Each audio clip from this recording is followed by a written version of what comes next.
రాజీవ్ గాంధీ అనేవారు, నేను రూపాయి రిలీజ్ చేస్తే 10 పైసలు వెళ్తుంది సామాన్యుడికి అని. జగన్మోహన్ రెడ్డి దాన్ని కంక్లూడ్ చేశారు, నేను రూపాయి ఇస్తాను, రూపాయి వెళ్తుంది. ఎందుకంటే బటన్ నొక్కారు, మీ అకౌంట్లోకి వెళ్తుంది. మీరు ఆ రూపాయి తెచ్చారు, వ్యాపారం చేశారు. మీరు రూపాయి తెచ్చారు, వ్యాపారం చేసేంత డబ్బు ఇచ్చారు సార్ స్కీమ్ లో. మరేమి ఇది అన్ని కలిపి ఎంత వచ్చింది అనుకున్నారు? అమ్మఒడి, రైతు భరోసా, చేయూత, జగనన్న విద్యా దీవెన, జగనన్న వసతి దీవెన, ఆరోగ్యశ్రీ, ఇవన్నీ ఎంత అవుతుంది అనుకున్నారు? సంవత్సరానికి ఇంచుమించు 70,000, 80,000, ₹1,00,000, ఒక్కొక్కరికి 2 లక్షలు కూడా అవుతుంది స్కీమ్స్ బట్టి. అప్పుడు వాళ్ళు ఏం చేశారు? పొలాల మీద పెట్టారు, ధాన్యం, వరి పండించారు, మొక్కజొన్న పండించారు, గోధుమలు పండించారు, లేకపోతే వేరుశనగ పండించారు. ఏదో ఒకటి పంట కింద వాడాడు.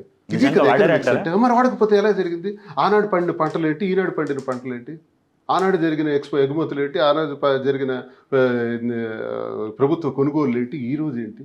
ఈరోజు మొక్కజొన్నే ప్రభుత్వం కొనలేకపోయింది, ఈరోజు పండిన ధాన్యాన్నే కొనలేకపోయింది ప్రభుత్వం, పూర్తిగా నిధులు ఇవ్వలేకపోయింది. జగన్మోహన్ రెడ్డి ఉన్న కాలంలో ఒక వండర్ జరిగింది. 30 సంవత్సరాలు పరిపాలిస్తే కూడా జరగని పనులు 2.5 ఏళ్ళు ఆయన చేశాడు. 2.5 ఏళ్ళు కరోనాతో పోయింది, 2.5 ఏళ్ళు చేశాడు. ఆయనే నిజంగా అధికారంలో ఉంటుంటే ఇంకా మంచి జరుగుతుంది. ఈరోజు సచివాలయ వ్యవస్థ అంతా సర్వనాశనం చేసి పడేశారు, వాలంటీర్ సిస్టమ్ నాశనం చేశారు. సచివాలయ వ్యవస్థలో ఉండే ఆ 12 మందో 18 మందో అధికారులందరూ కూడా అస్తవ్యస్తం అయిపోయింది పరిస్థితి. ఉచితంగా కూడా ఉన్నాయి కదా, ఉన్నాయి గవర్నమెంట్ హాస్పిటల్స్ ఉన్నాయి, గవర్నమెంట్ హాస్పిటల్స్ ఉన్నాయి. ఏ గవర్నమెంట్ హాస్పిటల్లో ఎక్కడ ఉచితంగా పరిస్థితులు? అందరికీ ప్రైవేట్ హాస్పిటల్స్ ఉన్నాయి. అక్కడికి రా అంటారు, ఇక్కడ ట్రీట్మెంట్ సరిగ్గా ఇవ్వరు. గవర్నమెంట్ హాస్పిటల్ మనం ఠాకూర్ సినిమా చూసాం కదా, ఇంకంతే. ఆ ఆసుపత్రికి వెళ్తాం, అక్కడ ఎప్పుడు మనల్ని పట్టించుకోవడం. ఏ గవర్నమెంట్ హాస్పిటల్ ఇండియాలో చూసుకోండి, ప్రైవేట్ ఆసుపత్రికి వెళ్తే మాత్రం ట్రీట్మెంట్ బాగుంటుంది, ఎందుకంటే అక్కడ డబ్బులు తీసుకుంటారు. సో దీనికి ఎలాంటి చేంజ్ రావాలంటారు? చేంజెస్ ఆలోచించాలంటే, ఇప్పుడు ఇందిరాగాంధీ గారు గరీబీ హటావో అన్నారు, ఆవిడ నోటి నుంచి వచ్చినటువంటి మాట పేదరికం నిర్మూలించాలి అన్నారు. ఆ ఒక్క పదం దేశం మొత్తం చాలా రకాలైనటువంటి పథకాలకి అవకాశం ఇచ్చింది. ప్రతి ఒక్కడికి ఒక ఇల్లు ఉండాలి అన్నటువంటి ఆలోచన కల్పించింది. ప్రతి ప్రభుత్వం కూడా ఈ దేశంలో అది అమలు చేస్తున్నారు. అలాగే మోదీ గారు వచ్చిన తర్వాత కూడా చాలా నిర్ణయాలు, అద్భుతంగా ఆయన తీసుకున్నటువంటి నిర్ణయాలు. ఇప్పుడు కాశ్మీర్ ఇష్యూ కానీ, రామాలయ నిర్మాణం కానీ, తర్వాత రోడ్లు విస్తరణ కానీ, బీజేపీ వచ్చిన తర్వాత ఈ దేశంలో ఒక విప్లవాత్మకమైనటువంటిది ఏంటంటే all roads connectivity, all 6 liners. దీనివల్ల రవాణా పెరిగింది, రాష్ట్రాలకి రవాణా లింక్ దొరికింది. ప్రపంచం కూడా ఇక్కడికి వచ్చి ఏదైనా వ్యాపారం చేయాలని ప్రపంచ స్థాయిలో ఆలోచించడానికి ఒక అవకాశం దొరుకుతుంది. రహదారులు ఉంటే కదా ఎవరైనా వస్తారు, పారిశ్రామికీకరణ జరుగుతుంది. అదొకటి చాలా విజయం అనేది సాధించగలిగారు. ఇలా కొన్ని కీలకమైన అంశాల మీద ఆలోచించగలిగారు. రాజశేఖర రెడ్డి గారు మొట్టమొదటిసారిగా పేదవాడికి ఉచితంగా ఆపరేషన్ చేయాలని ఆరోగ్యశ్రీ ఆలోచించారు. దానికి ఈ రూటే ఇవన్నీ. తర్వాత జగన్మోహన్ రెడ్డి గారు దాన్ని బ్రహ్మాండంగా చేశారు. ఇప్పుడు సరిగ్గా జరగట్లేదు. చంద్రబాబు నాయుడికి ఎందుకు ఆరోగ్యశ్రీ మీద పెద్ద ఇంట్రెస్ట్ ఉండదు, ఆయన పెద్దగా దృష్టి పెట్టరు. ఆయన అది తప్పది. రాజశేఖర రెడ్డి గారు చేసిన ఆలోచన ఇది రాష్ట్రానికే కాదు, దేశానికి కూడా అవసరం. దేశంలో కొన్ని రాష్ట్రాలు కూడా అమలు చేస్తున్నాయి. అలాగే ఫీజులకి, విద్యార్థులకి ఫీజు రీయింబర్స్మెంట్, అలాగే రైతులకు సంబంధించి ఉచిత విద్యుత్. ఇప్పుడు నేను ఎంతసేపు మాట్లాడిందే రైతులు, విద్య, వీటి గురించి ప్రాధాన్యత ఎవరైతే ఇవ్వాలని అలా ఆలోచిస్తారో చేంజ్ వస్తుంది. పారిశ్రామికీకరణ కూడా జరగాలి. ఎప్పుడైతే బీజేపీ వాళ్ళు రోడ్లు వేయటం దేశాన్ని ఎంత అద్భుతంగా మార్చగలుగుతున్నారో రవాణా ద్వారా, పారిశ్రామికీకరణ జరగడానికి అవకాశం వస్తుంది. పారిశ్రామికీకరణ జరిగితే నిరుద్యోగ సమస్య తీరుతుంది. తర్వాత ప్రతి ఒక్కరికి కూడా ఉద్యోగం ఇవ్వాలి అంటే ప్రభుత్వాలు ఎక్కడ తెస్తాయి? కోట్ల మంది విద్యార్థులు చదువుతుంటారు, ప్రతి ఏడాది కూడా కొత్త బ్యాచ్ వస్తూనే ఉంటుంది. వాళ్ళందరికీ ఉద్యోగం కల్పించాలంటే అవద్దు. వృత్తి నైపుణ్యత కూడా నేర్పాలి, ప్రొఫెషనల్గా వాళ్ళు నేర్చుకోవాలి. నేను నా కాళ్ళ మీద నేను ఎలా బ్రతకాలి, నేను ఏం చేయాలి, నేను ఏదో ఒక ఇండస్ట్రీ పెడతాను, ఒక చిన్న తరహా పరిశ్రమ పెడతాను. ఆ పరిశ్రమ పెడతానని ప్రతి విద్యార్థికి ఉంటుంది. నా కాళ్ళ మీద నేను బ్రతుకుతాను అని ఈ భూమి మీద అనుకోని యువకుడు అంటూ ఉండడు. పాపం యువకుడికి ఆ కోరిక ఉంటుంది, ప్రోత్సాహకాలు లేవు. బ్యాంకులు డబ్బున్నవాడికే లోన్లు ఇస్తారు, డబ్బున్నవాడు ఎగ్గొడితే ఆ లోన్ వేవ్ చేస్తారు. అదే సామాన్యుడు, పేదవాడు, నేను బ్రతుకుతాను, ఒక 10 లక్షలు లోన్ ఇవ్వండి, నేను చిన్న వ్యాపారం పెట్టుకుంటాను, విద్యార్థి అడిగితే మాత్రం ఇవ్వరు. మన సిస్టమ్ కూడా బాగోలేదు. ఆ విద్యార్థి ఏ యాంగిల్లో అయితే పనికొస్తాడో, మెకానికల్గా పనికొస్తాడా, అగ్రికల్చర్గా పనికొస్తాడా, లేకపోతే మెడికల్గా పనికొస్తాడా అని తన నైపుణ్యతను కనిపెట్టి అతనికి మనం ప్రోత్సహిస్తే ఖచ్చితంగా ఆయన కాళ్ళ మీద ఆయన బ్రతుకుతాడు. అంతేకాకుండా ఆయన వల్ల మరో 10 మంది ఆయన దగ్గర బ్రతుకుతారు. దీన్ని ఎందుకు ఎస్టాబ్లిష్ చేయకూడదు? ఏ రాష్ట్రంలో కానీ దేశంలో కానీ ఇటువైపు ఆలోచించడం తక్కువ ఉంది. కాబట్టే మన పిల్లలందరూ ఏంటంటే నేను డిగ్రీ పూర్తి చేశాను, ఇంజనీరింగ్ పూర్తి చేశాను, ఇప్పుడు ఉద్యోగం కోసం ఫైల్ పట్టుకొని తిరుగుతాను, లేదంటే అబ్రాడ్ వెళ్ళిపోతాను. అవును, ఆ అబ్రాడ్ వెళ్తే వెట్టి చాకరీయే, అవును. అక్కడ ఏం మిగిలేదు, ఏమి ఉండదు. అవును. ఇక్కడ చేద్దామంటే అవకాశం దొరకదు. పోనీ ఎలాగోలో పని చేద్దామంటే ప్రభుత్వం అసలు సహకారం ఉండదు, ఆర్థిక ఇబ్బందులు ఉంటాయి, అవును. ధనం సపోర్ట్ ఉండదు. ఉండక ఏం చేస్తాడు, కొంతమంది చెడిపోతున్నారు, తప్పుడు దారుల్లో అడుగు పెడుతున్నారు. ఎవ్వరు కూడా నేను నేరస్తుడిగా బ్రతకాలని ఎవడు అనుకోడు. పుట్టినప్పుడు ఎవ్వడు నేరస్తుడు కాదు, పుట్టిన ప్రతి ఒక్క బిడ్డ కూడా నిజాయితీపరుడే.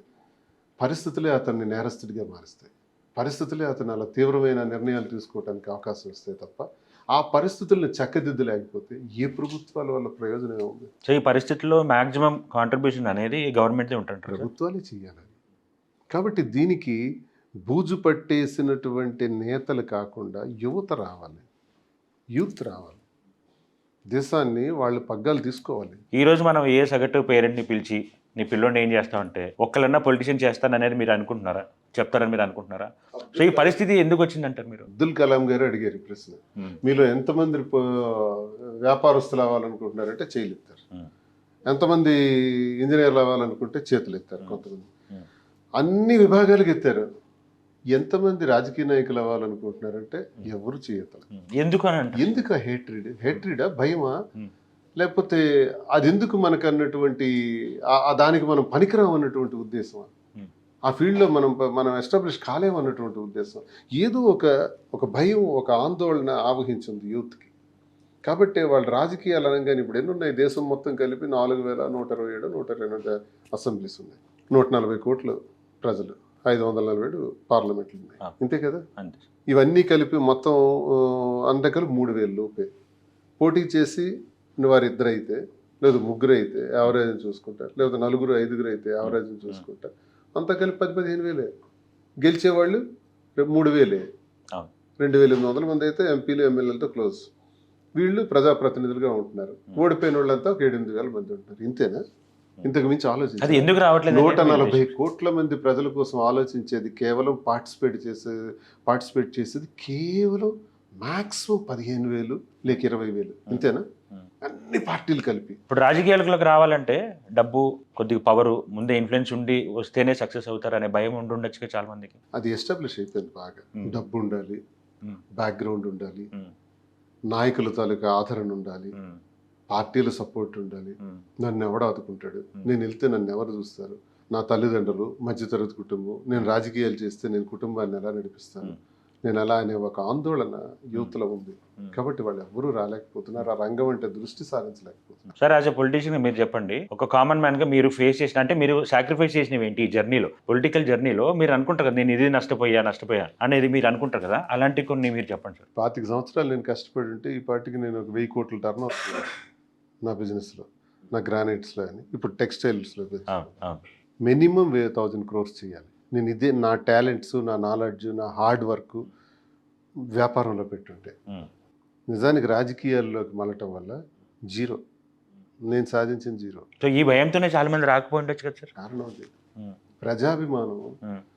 ప్రజాభిమానం పొందేమన్న సంతృప్తే తప్ప, కొంతమంది ప్రజల మనసుల్ని చూరగొనగలిగామన్న మన సంతృప్తి తప్ప నేనేం సాధించలే.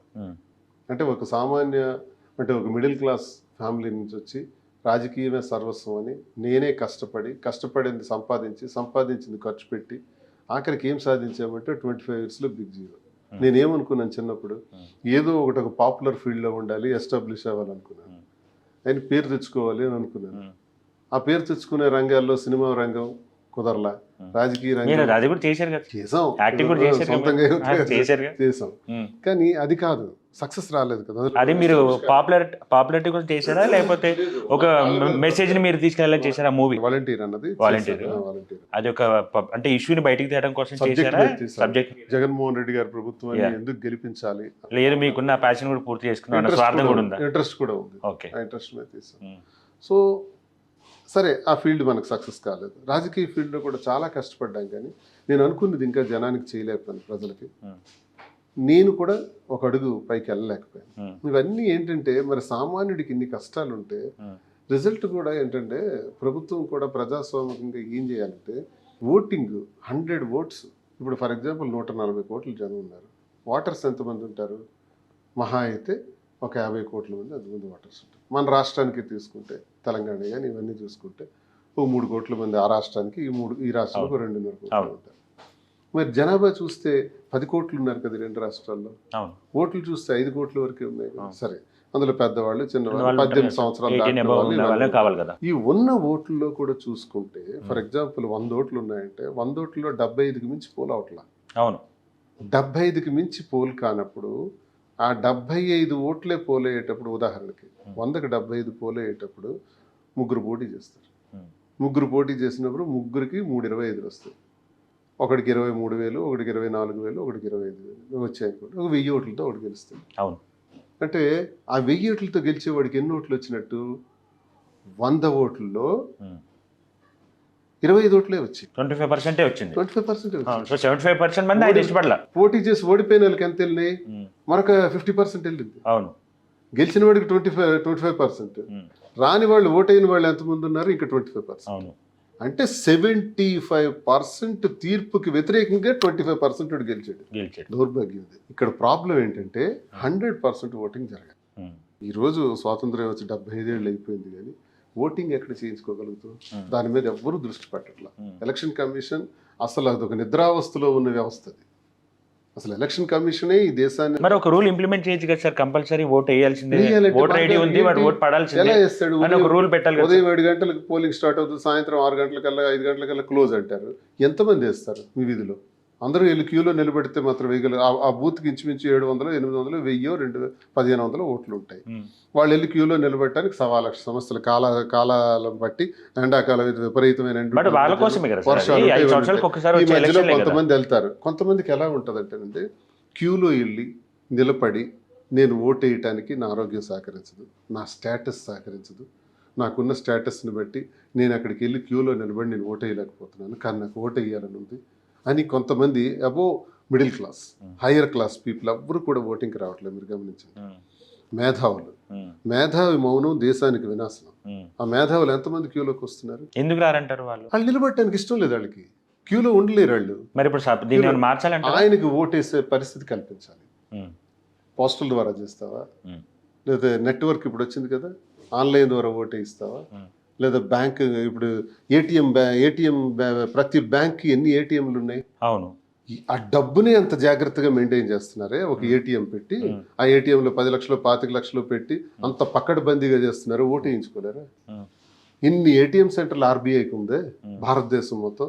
ఎలక్షన్ కమిషన్ ప్రతి పోస్ట్ ఆఫీస్ ద్వారా, రైల్వే స్టేషన్లను, లేకపోతే మన బ్యాంక్స్ దగ్గర, ఆల్ బ్యాంక్స్ దగ్గర సెక్యూరిటీ పెట్టి అక్కడ కూడా వెళ్ళి ఓటేసుకునే అవకాశం కల్పించాలి. ఒకే సెంటర్ పెడతారు, స్కూల్, ఆ స్కూల్కే అందరూ వెళ్ళి వేయాలంటే అవ్వదు. లేదు, వరస్ట్ కేసు ఆన్లైన్లో ఛాన్స్